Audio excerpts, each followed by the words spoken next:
How to Diet and Do It Correctly, Episode 4. 4 Key Benefits to Losing Weight. Yoba, welcome back to It's the Yoba series with me, your friend, your nutrition coach, and YouTube health guru, Let's take a recap.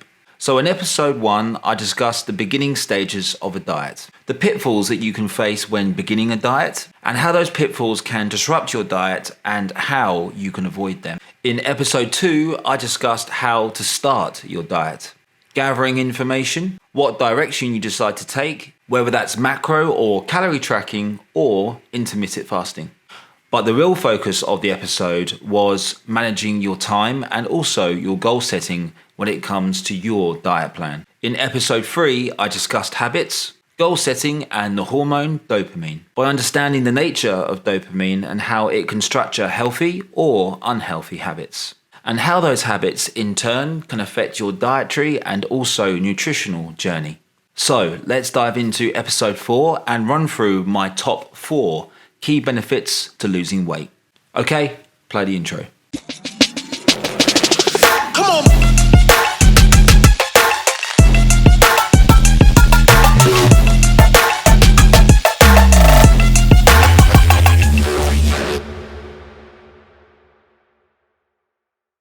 Benefit number 1. Here I am screaming at you in my car. Be realistic with your goal.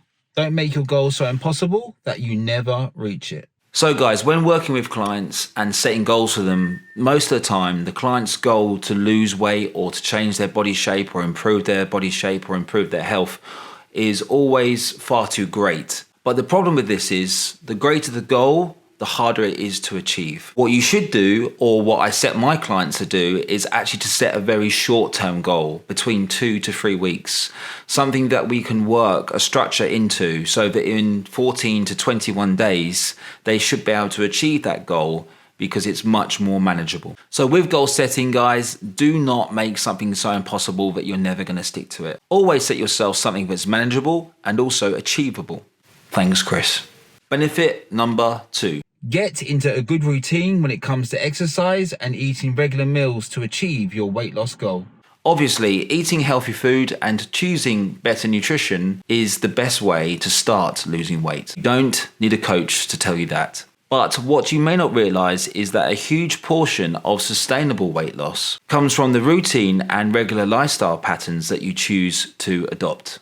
Examples of these would be eating regular foods that you know to be macronutrient rich and calorie friendly, eating food at decent times and also regular lifestyle patterns, being in a calorie deficit, that's actually quite a big one, knowing your calorie or fuel intake per day and not over consuming, making sure you don't underconsume too often or have too little to eat. You won't lose any weight, just starve yourself. Yes, exercise is a big part of weight loss, but you can't out-train a shit diet.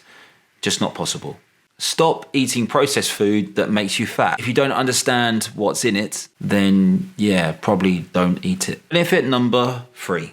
Figure out what works best for you. There's only 2 ways to track your intake or food consumption. Either by restricting your time. An example of this would be eating within an 8-hour window or intermittent fasting. Or track your calories and macros to a suggested amount. If you don't track what you're eating, how do you expect to be able to reach your caloric deficit or surplus depending on your goal? Any other diet you try, in my opinion at least, is a modified version of these 2 dietary principles. And both these principles work so well because they have one thing in common.